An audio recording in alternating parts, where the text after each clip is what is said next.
one of my parents was fighting for their life. The other just like took it like that, and there was no sort of explanation. And I was like in my early 20s, and I think I just shut off. And I think that's, for me, was kind of, I put it in a box and I didn't really deal with it. So I think that was almost like this underlying thing. And I did, I suppose, channel all my energy into work. Hello and welcome to Good Journeys with Second Mountain, the podcast that shines a spotlight on inspiring people and their inspired stories. You can join in the conversation with us on social media using the hashtag GoodJourneysPod. And you can also find each and every episode in full over at our YouTube channel. Just search for hashtag GoodJourneysPod. I'm your host, Ben Veal, founder of Second Mountain Comms, helping good people do good. And joining me today is my guest, Lyanna Tsakiris. I'm so pleased to have Lyanna on the show today. She's one of the most positive and purpose-driven people that I know. Lyanna is the CEO of Station Road Marketing, a strategic communications agency based in Cardiff that helps drive business value and growth through impactful marketing. As a certified B Corporation, Station Road's aim is to create lasting positive impact. And Lyanna is a big advocate for using creativity and compassion to help organisations to navigate change. As well as being a guest lecturer at Cardiff University's Business School, Lyanna also works as an emotional intelligence coach, helping business leaders with self-awareness, compassionate leadership, and prioritising personal growth. Lyanna, that's the big introduction. Welcome to the show. How are you? I'm great, thanks. Thank you, Ben. It almost sounded like somebody else then. Who's that? There's a lot there, isn't there? There is a lot. I do have an entrepreneurial spirit and a love for learning. So yes, quite a lot going on always for me. Absolutely. Well, we've known each other a long time, and I'm thrilled to have you on the show. And one thing I was particularly thrilled to see was that Station Road recently became a B Corp. So how has that journey been for you? Well, just want to say thank you for having me as well, Ben. Oh, you're very welcome. We have known each other for a long time. B Corp. So it took us about 10 months. We started, I think it was October last year. I mean, it was a no-brainer for us. You know, we're always looking to be better in how we operate. You know, when we set up the business, it was very much, you know, putting our people first in terms of our ethos. But B Corp is so much more than that. So, you know, it really helped us to focus on how we operate, you know, who we're doing business with, you know, looking at our supply chains, for example, from a, you know, sustainability perspective, for example. And it really, I suppose it was kind of like doing a bit of a gap analysis as to, you know, what we were already doing, what we knew we wanted to do more of, and looking at those wider impacts of our business. And we really learned so much through the process. I mean, it was a fair amount of paperwork. It's not for the faint-hearted, and I have to say we did it as a team. And you know, Jay in particular kind of broke the back of the paperwork side of it. I'm not brilliant at that. I'm very honest, hold my hands up. But you know, we worked through it together. We got our team involved, and you know, from everything we've experienced so far, we would highly recommend it. You know, I think we can all do and be better, really. So you know, it's a big commitment, you know, as an organization, and it's a great community to be part of as well. How long was the journey from beginning to end, from starting the process to becoming a B Corp? So that was 10 months. I think from what I understand from other organizations that have been certified, I think now there's such, I suppose, more demand and appetite for it. It's the internal process that takes time. So, you know, we would complete different elements to the process, and then we'd have to wait a couple of weeks. So for example, we would fill out all the sections, then you'd have to provide proof points. So, you know, you can't just say that we've got a well-being strategy, and, you know, they would ask for, you know, how we track different things. So you would have to almost evidence different things. So a top tip, if you are going to go through that process, make sure that you've got all of your documentation organized. And because you do have time, you know, if there is something that sort of pops up and you think, actually, we want to sort that out right now, you know, it allows you to sort out things along the way. But but yeah, it was 10 months. Yeah, I was so proud that we scored, I think it was 92.8 from memory. That's incredible.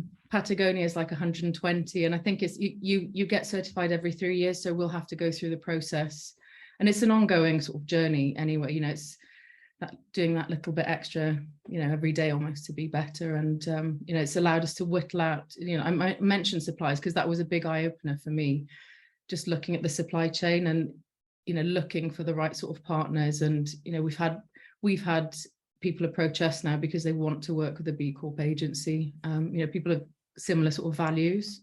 Sorry, I'm talking too much already. No, you're absolutely not. It's brilliant. I mean, I have huge admiration for you for going through it, and for any business that's become a B Corp. I mean, why for you personally was it so important for Station Road to go for this certification? What sets it apart from, I guess, other similar movements?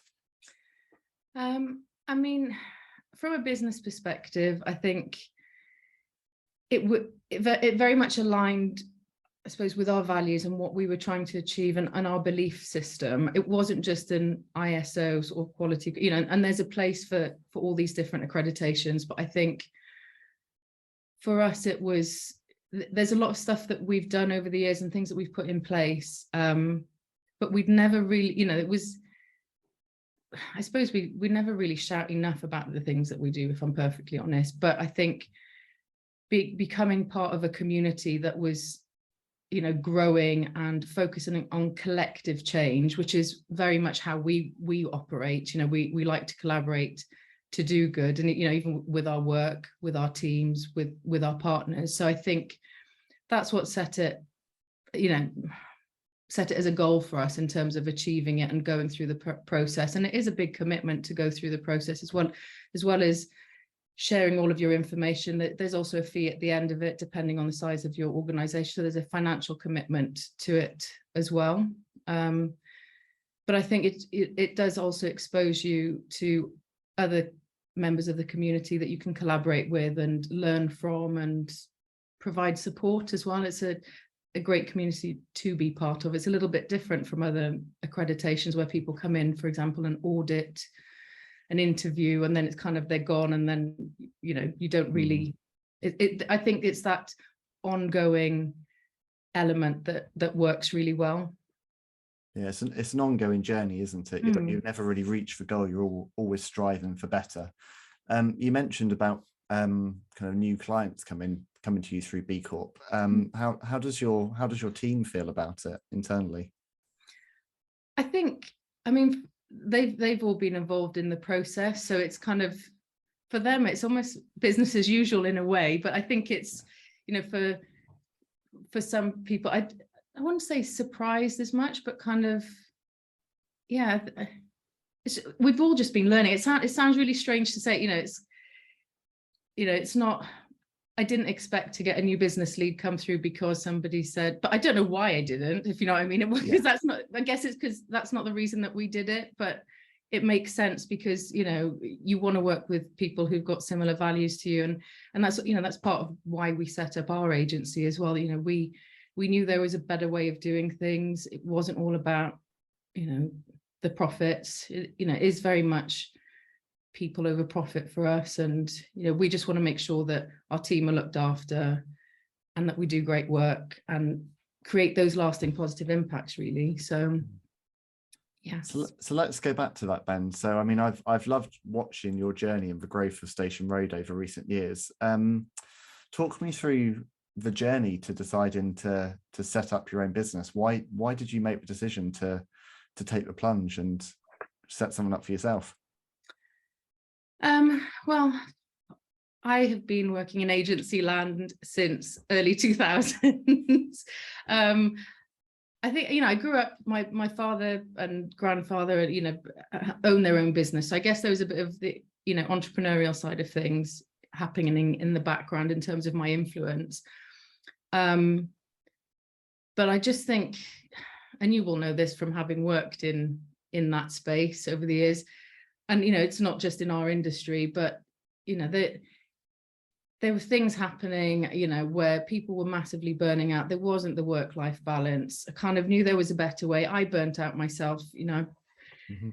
And over the years, you know, I'd had sort of anxiety and depression at different points, but I think it was where work had become so intense, you know, it wasn't all because of work. You know, I had childhood trauma and things happen in my life that I didn't really deal with, but equally, you know, you just had to plow on with your day job.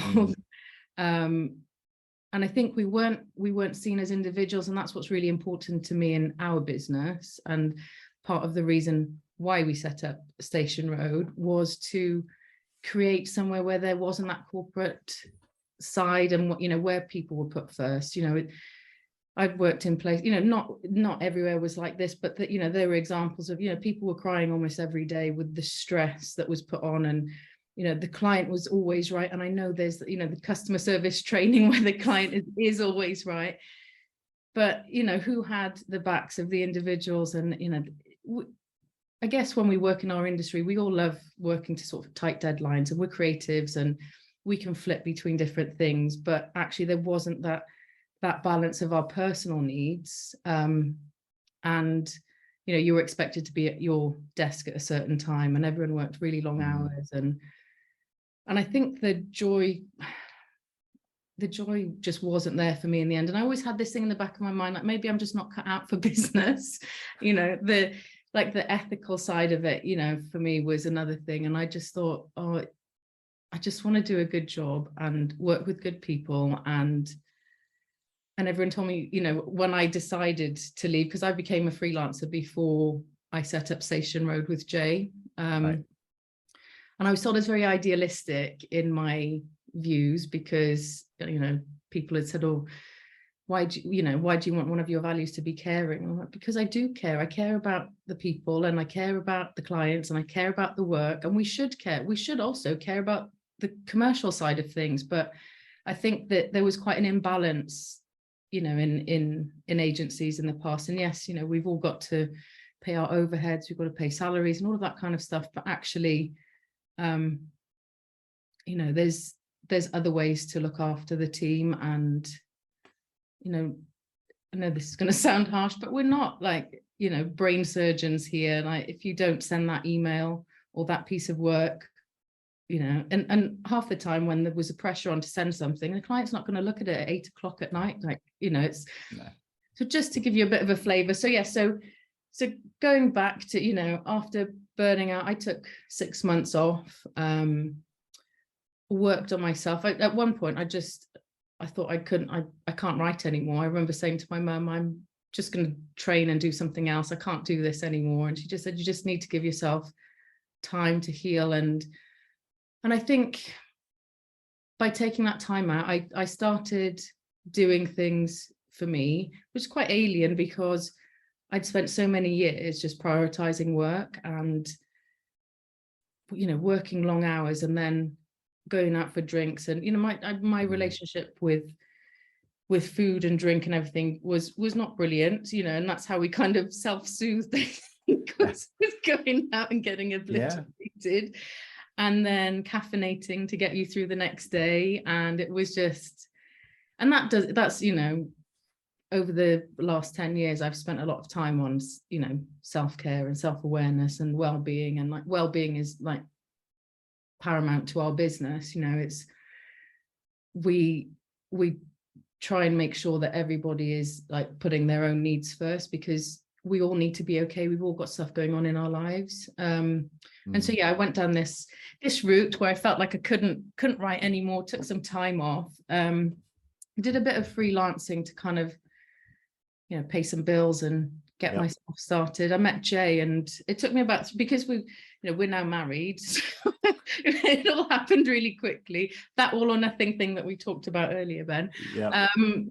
But yeah, we met and we were dating, and then it took me about 3 months to say yes to working together, because we knew we wanted to work for ourselves, and he was still working somewhere else, and we got a complementary skill set. He's very technical and digital focused. My background is sort of content, PR, and, you know. So just to backtrack, so you went from dating to deciding to work together in a few months. Yeah. We had a child about 2 years later as well. So I'll let you do the math. It takes 9 months to to grow a child. So yeah, it all happened really quickly. But yes, so we wanted to create somewhere where, you know, we would want to work, and where other people hopefully would like to work, where they didn't have that Monday morning dread. Hopefully our team don't have it. We have no meeting Mondays, so no, we don't have to, and clients are quite happy about that. And I think that was always the thing. It's like working with other people, there was that thing of, oh, you've got to talk to the client when they need to speak to you. And it's a two-way thing. And it's the same when we go into pitch scenarios for work.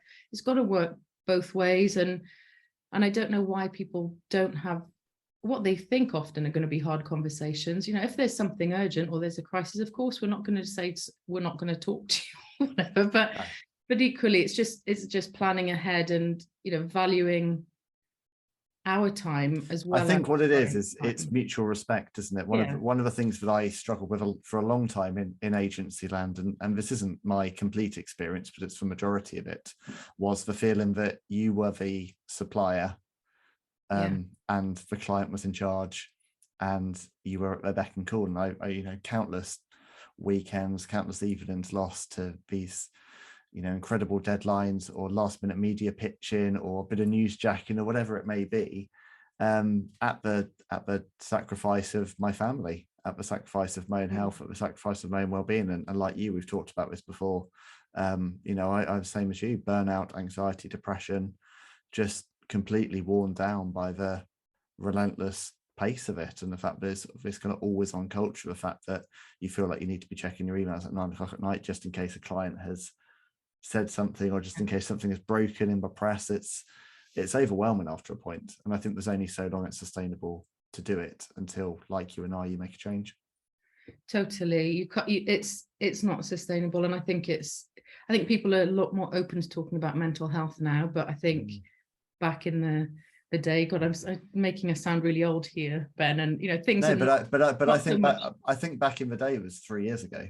Yeah. Realistically, I think I don't even think pre-pandemic we're in a particularly good place to talk about mental health as a society. There'd been some inroads, certainly within the PR and comms industry, to beginning to open up that conversation, and there'd been state of profession surveys talking about the amount of practitioners that were struggling with mental health and depression. But I think it was only when the pandemic shone a global light on it and everyone suddenly was in this zone for a period, that suddenly it became acceptable to share, certainly for our profession, because we're supposed to be this always guarded, always creative, always positive. The swans glide. Yeah. Exactly. The PR people that just attend glitzy functions, apparently. We all drink champagne for breakfast. Absolutely, you know? Absolutely. So we're supposed to be these people that never stop. And finally, it was acceptable for our profession and many others to say, no, actually, we need to look after ourselves. We have mental health struggles, and we need to be kind to ourselves. Yeah, I mean, we're all human beings, and half the time when there are things going on, you know, or challenges, for example, it tends to not be about work. It tends to be about what we're going through personally. It's the same with like client relationships.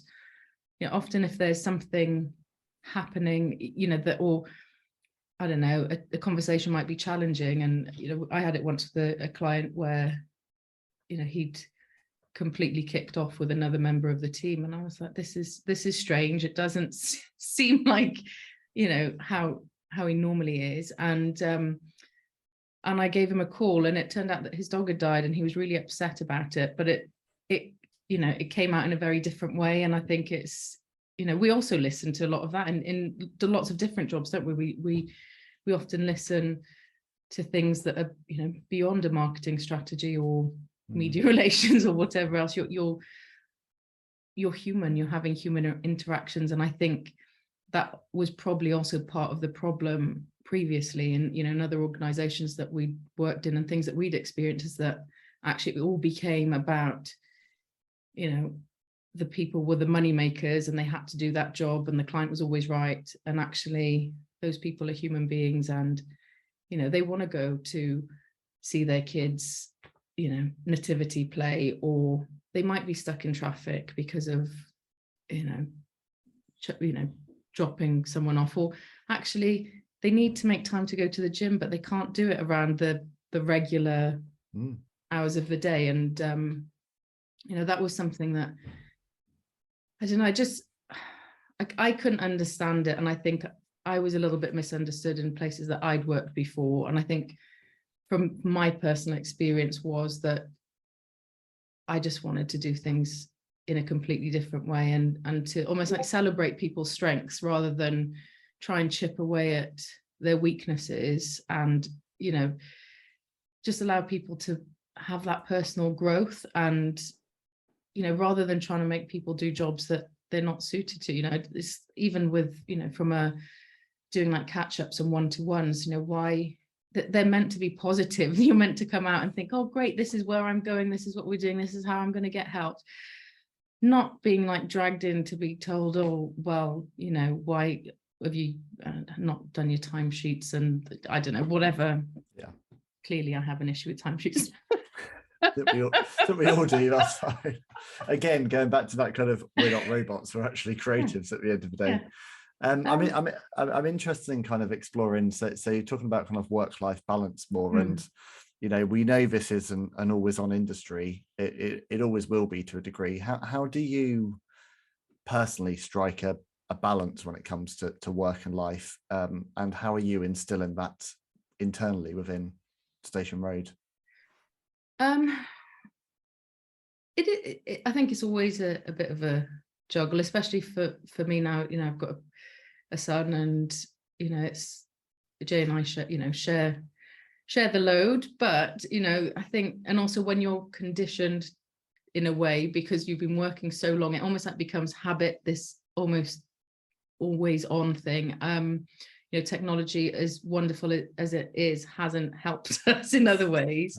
But I think self-awareness is probably the biggest thing, and I think that's what I've worked on personally. It's stuff that we work with the team on. We've all done sort of emotional intelligence profiles in terms of so that we can understand more about ourselves, but also when we do planning, we don't just do business planning, we do personal growth planning. So we focus on what our wants and needs are, beyond you need to be going on that social media training, or from a technical perspective.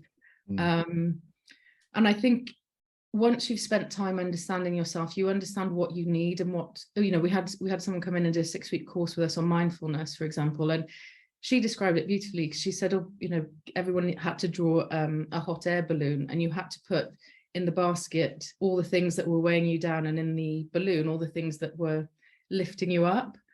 And the aim was to obviously try and figure out what things were lifting you up. So for me, it's going to the gym. I love doing strength training, and it's a commitment to myself to go 4 days a week. I have to go in the morning because otherwise I don't go. So it's almost like keeping to things. So having a structure, but also creating an environment, from a Station Road perspective, where that's fine to do that. That's, if you've got doctor's appointment, if you've got, we're not clock watchers. Like, we've just got to get the job done well, and make sure that our health and well-being is, that's our top priority in the business. So I think making, as well as doing it for myself and, Jay, we look at it as a whole, as a team. So we try and understand how we all work. So we've got like a 1-pager on working together. So, some people prefer to be, to have a phone call. Some people like notice to book in a call, because obviously we're hybrid now. We're in the office twice a week, but we also work remotely. Some people come in more in the office, depending on, some people like to be in every day. So, it's that kind of understanding of, and, using tools, like we use different tools to understand how people are feeling. There's an app called Lupin that every day it kind of asks you, it's connected to our Slack channel, and everyone can see how you're feeling. So you like click a smiley face depending on your mood, and then there's a couple of words that you can pick out. I'm feeling motivated, or I'm feeling tired or whatever. So if you might not be the sort of person that would want to talk about that openly, you know, and it's not compulsory, but everyone has been engaging with it, and it helps, because then you start to look at it and you go, oh, actually, you know, Lyanna's tired today, and you know, she's feeling a bit stressed or whatever. Maybe I'll talk to her about that thing tomorrow because it's not like super urgent or whatever. So yeah, self-awareness, we work on in a lot of different ways together, but knowing what you need to do for yourself, and you know, as long as your needs are being met, that tends to like uplift your mood. Getting help if you need it. I mean, I think that's one thing that, you know, it's fine to ask for help. I think, you know, we work with a coach that helps us from a business perspective to give us a bit of headspace when we're looking at the business. But we've also got a program in place for the team, you know, whether they want personal coaching. We've got a counselling, you know, an hour of counselling or coaching a month that is there if people need it. Some people use it a lot, some people don't use it. And I guess that, you know, that ties into nurturing an environment where people feel comfortable to have those conversations or to be able to come forward. Whereas I think in the past, my experience, it was kind of frowned upon that, you know, you always had to be okay. And it was almost like this, although I am very positive, like this toxic positivity that everyone talks about, is that actually it's okay, you know, that whole thing, it's okay to not be okay. And okay, what help do you need? And, you know, some people will figure things out themselves, some people need the help. And then when I said at the start of the podcast that you're one of the most positive people I know, I mean that genuinely, because we'll come on to some of the challenges you've faced in your life shortly, but I mean, you're an incredibly authentic, open person. And I think what I love about, especially the stuff you do on social media and conversations we have, is you are always trying to look for the good in a situation, but not in a but not in a silly, unrealistic, let's just be positive, the world's made of rainbows kind of way. No,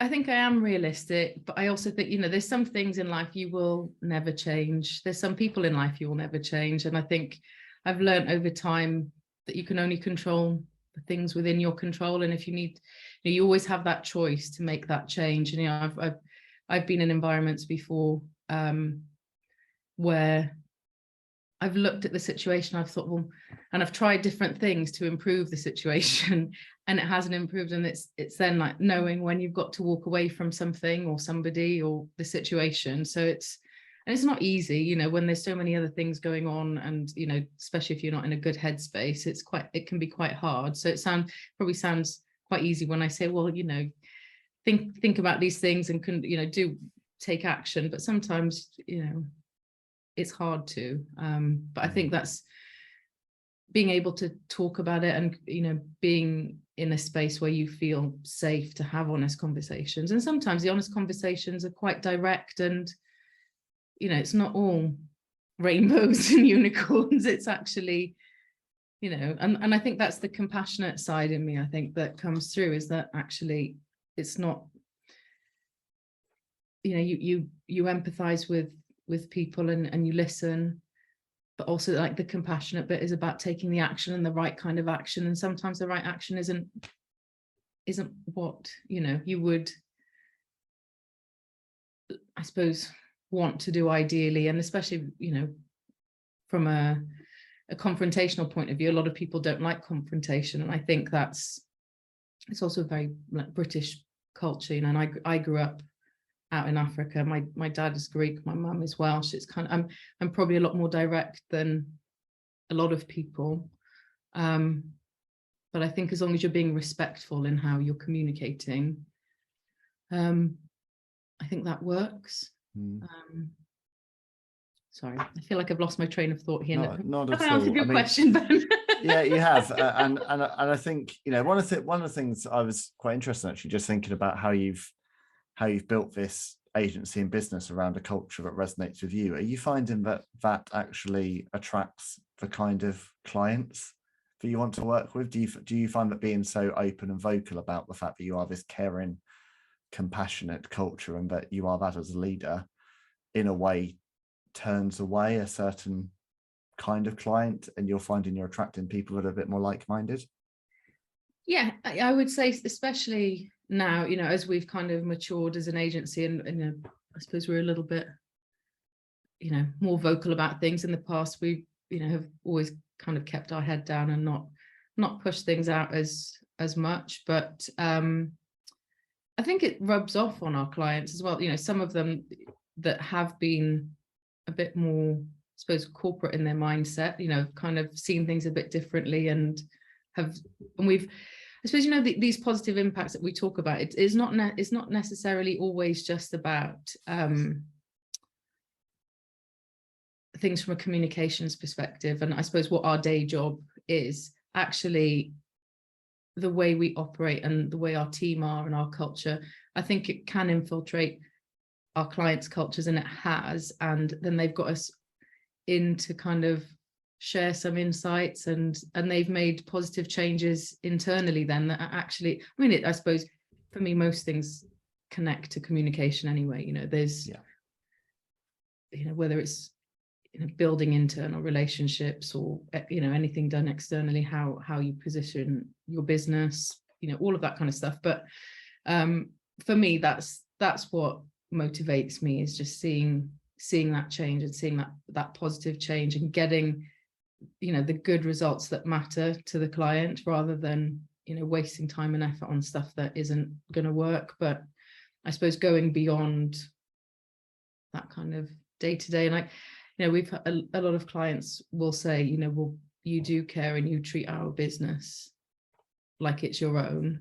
And I think it's finding a balance then as well, because you do have to have boundaries as well, because when you do empathize and you care as well, it can take it out of you as an individual. So especially like dealing with different relationships, and not just from a client perspective, but all of us, in our day-to-day interactions, if you're taking a lot on, it can be a bit draining, and it's kind of knowing when you need to draw a bit of a line for certain things as well. I know that you're better than I think, at switching off and actually taking times out of the business. That's certainly been my observation over the last year or so, has been that you seem to be becoming better as a leader in terms of saying, I'm having a period of time off. Do you effectively manage that, or is that the intention that you're working towards? How because for me, switching off since I set up my own company has proven incredibly difficult, and I know that's within my own head and something I need to overcome. It is really hard, especially if you're wired that way. I have been a lot more intentional. We're really lucky. We've got an awesome team who, handle things, or they always say, don't worry, we won't break it, Yeah. And they don't. They do an awesome job. I think it's a lot easier now than when it was just the two of us, and then there were the three of us. So Rachel's been with us pretty much since the beginning, and she's seen the team grow with us. And when it was a couple of us, it was a bit harder to switch off. Out of the two of us, Jay and I probably find it harder to not look at my emails on my phone. But I think the guys always know that we're there if they need us, but generally they don't. And I try to, or we both try to lead by example, to switch off, because the guys, we're always encouraging them to take holidays throughout the year, and not just take it in blocks. We have since the beginning, we've had 30 days as our standard holiday, plus bank holidays. You don't have to keep time back for Christmas, which used to really irritate me when I worked for other people.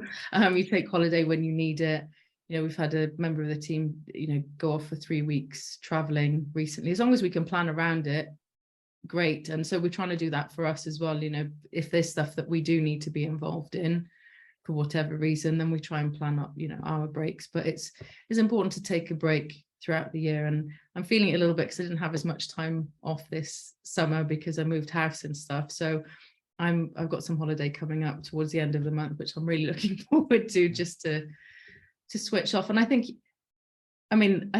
there's a little bit of, I don't want to say dread, but when I do come back from holiday, the guy's like, oh, she's come back with all these ideas now, because my brain switched off from the day-to-day stuff. And hopefully it's, not too much when I come back off holiday. But yeah, I do try as best as I can. And I think having a little one, where, you want to be present for them, and, not be, looking at phones and worrying about things, especially, in the evenings, is, I think, I try and put my phone in a different room, so that almost like the temptation to look is not there. But yeah, it's not always perfect. It's always a work in progress, I think. And I would always rather know if something needs to be dealt with and somebody wants help, I would rather know. So it doesn't stress me out if somebody did call me, because, I like to know. Well, I think, when it's your own company, that does blur the boundaries, doesn't it? Yeah. Between home and work anyway. I mean, it is your baby, it is your life, and you can't ever fully switch off from that. But I think what you're describing here is it's a really inspiring business model that I hope more agencies can adopt. That just not the feeling of that kind of presenteeism, which I think is just so pervasive across agency land, and having to clock watch and having to always serve the client to the client's whims.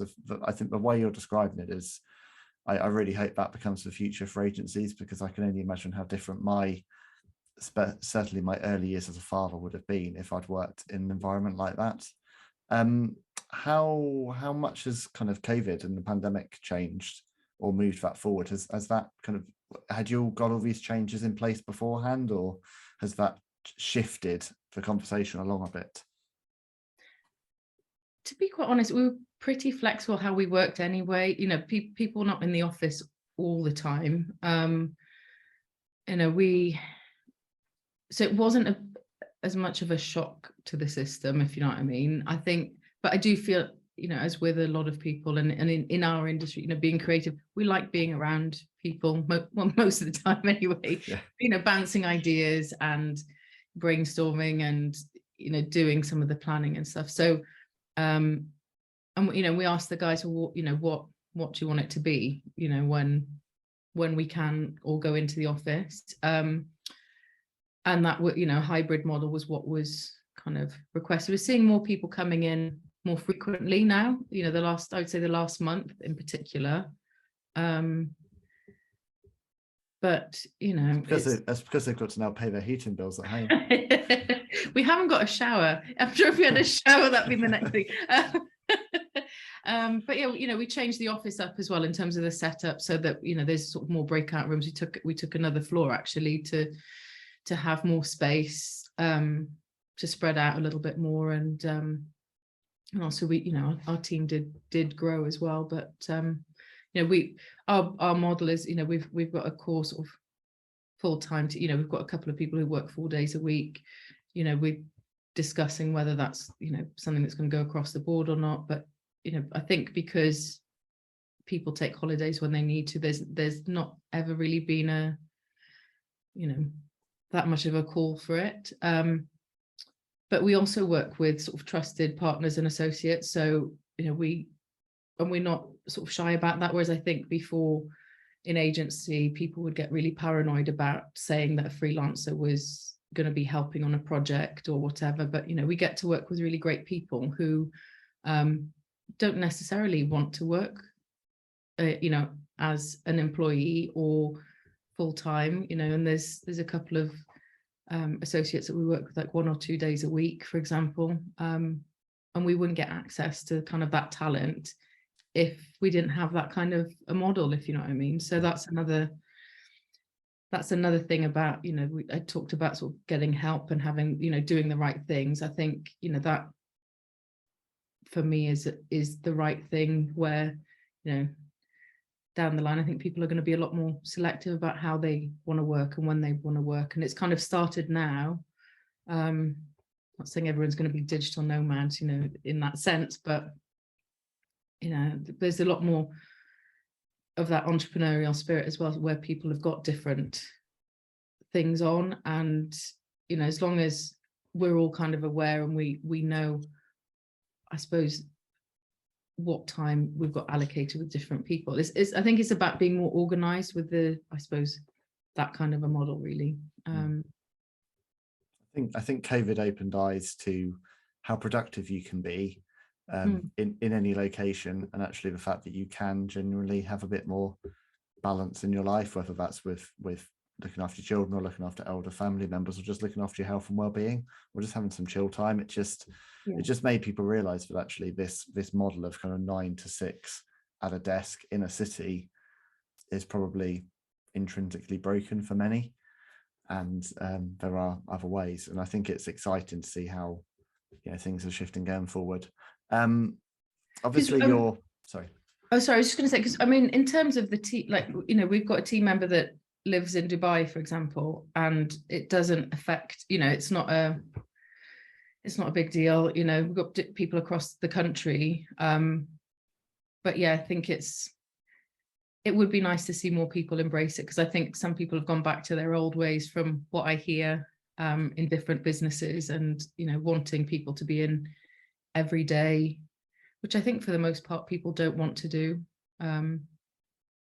No, and it is for business leaders to fly the flag. It's for people like you and people like I to actually talk about the benefits and how much richer our lives are by doing things a different way. We do not have to revert back to pre-2020 models of working. We just don't. I know that a lot of the awareness and emotional intelligence that you've brought into the workplace and brought into Station Road is because of a lot of the journey that you've been on personally. And I know that mental health and mental health challenges is a really important area to you. Could you kind of talk me through some of the personal challenges that you've met along the way, and what you've learned through your life so far? How long have you got? As long as you need. I know you've got a story to tell. So. Sorry, yeah, I got too many stories. No, I guess from my point of view, I mean, I did suffer some childhood trauma. My father had been an alcoholic. His behaviors were just completely changed. It was like having a completely different person. And eventually he did commit suicide. So I think that was quite a traumatic experience for me. But at the same time that was happening, my mum was going through chemotherapy. She'd had breast cancer. So it's kind of like one of my parents was fighting for their life. The other just like took it like that, and there was no sort of explanation. And I was like in my early 20s. And I think I just shut off. And I think that's, for me, was kind of, I put it in a box and I didn't really deal with it. So I think that was almost like this underlying thing. And I did, I suppose, channel all my energy into work. And it wasn't that I wasn't offered support or supported. I just chose not to, because I think I felt it was too hard at the time. And I just wasn't, I suppose I didn't really deal with things. And then you sort of layer on top of that, not having this work-life balance, and all of a sudden you kind of go pop. So I suppose I had I was before I went pop, I was highly functioning with anxiety and my mental health. You wouldn't have known until I kind of I suppose when I started crying every day, then that was kind of a big sign that I was having problems. So that's the danger, isn't it? Of high level people functioning with anxiety and depression, but being able to mask it. Yes, yeah, I was very good at masking, and I finally went to the doctors and I just burst into tears, and he said, "Oh, I'm going to put you on some medication." I was like, "I'm not crazy. Why are you giving me tablets? I can I just not talk about this?" But I'd got to that point where I needed something to calm me a little bit. And I had a couple of weeks off work, and I was working in the Midlands at the time, and the MD was super supportive, and I think she'd started to recognize the signs, and we talked about it, and that was a very supportive environment for me. But yeah, took some time off, had my medication, ended up coming off it after a couple of months, and I think I should have had some counselling, but it, like with the system, it just took so long, and I just got sucked back into, I'm okay now, I'm just going to carry on and stuff. And then it sort of reared its head a couple of years later, my early 30s then, and that was when I burnt out and was making hideous life choices and drinking in an awful lot. I don't really drink. Well, I haven't had a drink for a long time, actually. It's not that I would say no to a glass of wine, but I choose not to now. But I think spending time then, and this is where I suppose all the self-awareness and understanding, I think everyone should go for counselling. I think it should be like in the States, just without anything being wrong, really, just having a bit of an MOT and talking through things before they get to build up into something bigger. But yeah, I started sort of having some counselling, and that really helped me to, I really didn't know where to start when I walked into that room, and it was just like, whoa, these words, if you could make sense of this, and we started to unpick things, and I started to face things, and I think it's strange because it was such a juxtaposition with what I was like in my work life.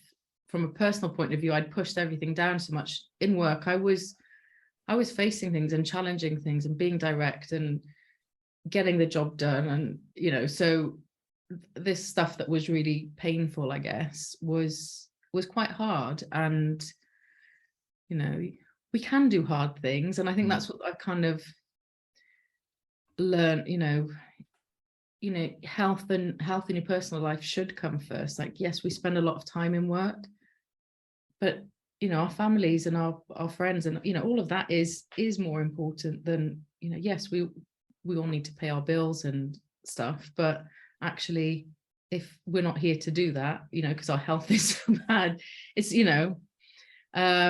so yes, I that was kind of the start of my journey of understanding and acceptance, and trying to work through some of the questions that I'd had about things that happened, with my father. My grandfather also committed suicide, so it's kind of like a few things that happened. And then was that your father's father? Yes.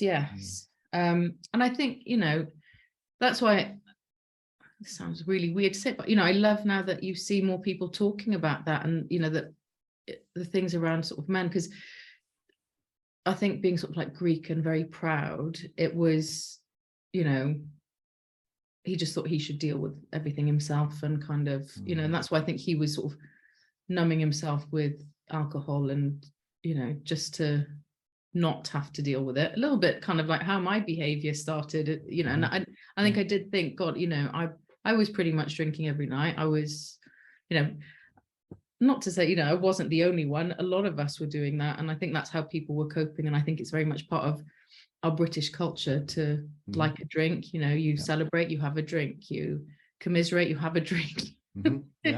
Had enough for the day, let's have a drink, and I think I recently started actually working with a drug and mental health charity, and I got to hear stories from, different addicts, and that it's that addictiveness. And I think that, what you were saying earlier about the work-life balance, like work can be addictive. And, if you're getting your fix in terms of like how you see yourself and how you identify through work, then that can also be quite as damaging. So I feel like I'm going a bit deep here now. No, absolutely. I think it is. I mean, I think, that kind of one thing I think I suspect in society for many has replaced traditional kind of drug and alcohol addiction is this addiction to external validation. Addiction to social followers, social engagement, that kind of digital profile, the influence that you've got, you know, that kind of constant dopamine hit of checking your phone every 2 minutes in case you've got a notification, in case someone's engaged with you. It's really challenging. I think if you're someone with who's wired with an addictive behavior, many people probably have just as much of an issue with their kind of omnipresent devices as we did 20 years ago, 15 years ago in agency land with excessive drinking. And other things for other people. Yeah. we won't go there. But one thing I'm interested in is, you know, because I see, you know, you've spoken out quite candidly, and I'm always very, you know, encouraged when I see you talking around suicide prevention. Suicide Prevention Week, I believe, is that right? Yeah. And obviously I came to know your story a few years ago through what you were putting out on social, and I had no idea until that point. My hope is that we're starting to raise generations of young men, especially, who recognize the value of talking. Like, I'm the first in my family who's gone through counselling. I'm the first in my family, I think, that's, you know, really sought help and talking therapies, and I'm very aware of areas in my life that I want to keep addressing, and I know that this is you know, progress is up and down, and it's not a straight line. You know, as a mother to a young boy, I mean, early to have those conversations, I'm sure, at the moment, but at some point, I guess that's going to come up in his family story. Yes, yeah. I mean, he's 6 now, and I think it's probably too soon to, you know, talk. I mean, we've had all sorts of conversations, and I encourage, in terms of sort of talking about emotions, every night before he goes to sleep, we talk about, you know, our 3 happy things and our 3 sad things, and often the conversation, because, you know, he'll come home from school and he's busy and he wants to play and he's doing stuff, and you don't really, you know, how was your day? You know, or even if we're having dinner, you know, not a lot comes out. But at night time, and you know, maybe it's a habit that I've created for him in a way where he wants to talk at night time, because I, you know, created it with that, you know, and sometimes we do it together as a family, you know, or we'll do it, you know, just the 2 of us, or, you know, Jay will do it with him. But I find it really important to do it, and, you know, I've got him into doing like a little journal. He doesn't do it every day, it's not like, but, you know, just to kind of get him to express things and to know that it's okay to talk about things, and it's okay to have sad feelings or angry feelings, or, you know, and that it's okay to cry, and, you know, all of that kind of stuff. So I think it's that modeling as well, that modeling behavior, because I think, you know, we've all got to play a part, you know, not just me as his mother, but his, you know, his dad as well, and, you know, other people that are around him. And I think it's yeah, I am very mindful that I will have the conversation with him. You know, we've talked about death, you know, because he's asked, you know, what happens when you die, and, you know, he knows my father is dead, and then it sort of started this conversation around, well, I don't want you to die, and when do you die, and how, you know, like all these things, you know, and I find just being, I suppose, as factual as you can be, and, you know, is best. But yeah, you know, I eventually will tell him, I suppose, my father's story, and but it's a balance of, you know, when do you do it? And, you know, I think the more people talk about things, the better. And I think once you start talking to people about suicide, I found anyway, you know, it's not something that I, you know, go out and, I suppose, plaster everywhere. You know, if it's appropriate in the conversation, or, you know, certain things up, you know, I will comment on it. But the more you talk about it, or you'll find that somebody knows somebody who knows somebody, you know, there's always the connection, and it's been such a taboo for a very long time, I think.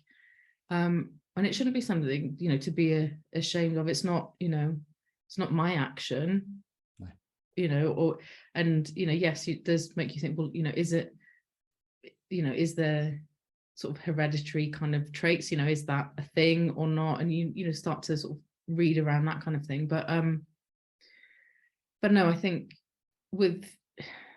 it's just it's going to sound like an advert. It's just good to talk. We should all be talking more, and I think, you're saying, we talked about masking, anxiety or mental health or whatever, but I think people are masking their emotions because there's been that that culture and environment previously where, you just had to crack on and get on with your job and, not have any feelings about, that thing that's annoyed you in work or whatever, or, stuff's going on at home. And I think that's where my interest in emotional intelligence came in. When I was doing all the work around self-awareness and the counselling, and emotional intelligence is, all about managing your emotions, understanding other people's emotions, and then sort of being able to interact kind of respectfully in that sense. And I think it's got a massive role to play in how we communicate with each other. And I think we should all be seeing each other as human beings and not just that job description or job title, because we're talking about it from a workplace scenario. Well, I'm interested in it from a leadership standpoint. Like, why is it so important for a leader in today's kind of hybrid, I guess, post-pandemic world, for lack of a better term, for leaders to have that emotional intelligence? What difference does it make? I think I think you'd be able to make better decisions, because the more understanding you have, with anything, the more data you have, the more understanding you have, the more informed decisions and actions you can take. And I think, it's not just from a leadership point of view. I think it has to be across the whole team, that, the more self-aware you are, the better you'll be able to communicate, because you understand, more about yourself.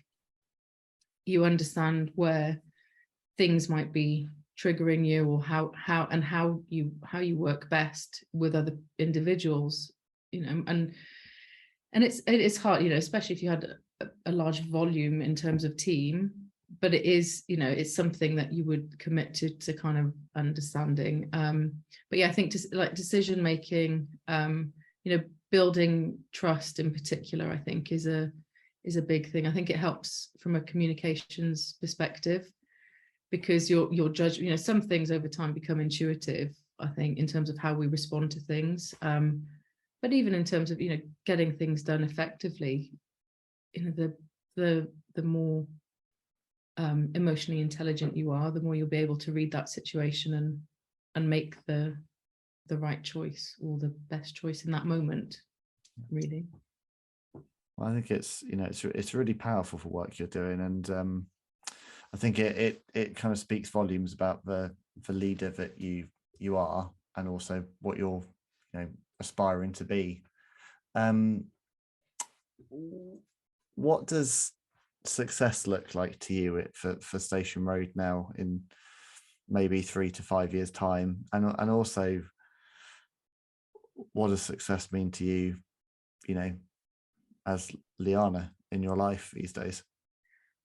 I think from a Station Road perspective, for us, it's always about sustainable growth and being able to keep creating positive impacts for more people, that whether that's purely within our team, but also for our clients, and I suppose it's just scaling.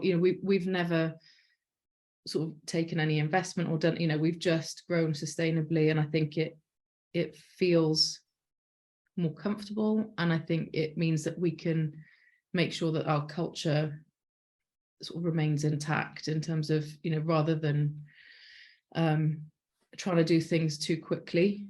For me, success is that we have an agency where people are happy and healthy and doing great work, because we spend so much time in work, you just don't want it to be shit. Sorry to swear. Fine. Got so far, and it's just It's at fine. the end, and you just don't want that. Life is hard in itself. Like, we all go through things, throughout our lifetime, and if we can create somewhere where people feel safe, they know they're being looked after, and that they can be honest and upfront about things, then we can help, and I would hate to lose that. And we've got an awesome team. It'd be great to have more awesome people, some more diversity of thought coming in. We'd learn things from I learn something new every day, and it doesn't come from a hierarchical thing of, like, which was old school, like, you learn from the senior leadership team and whatever. It's kind of, we all learn from each other, and the right people do the right things, and we get great results. And and even in terms of working with the clients and our partners, it's very collaborative how we do things, and together we can do great things. So yes. What about you personally? Me personally. Well, hopefully, in the next year or so, I will finish my book that I'm writing. So that's a personal goal for me. But I want to keep working on myself, and helping people however I can. And for me, that's where I get my joy, really. And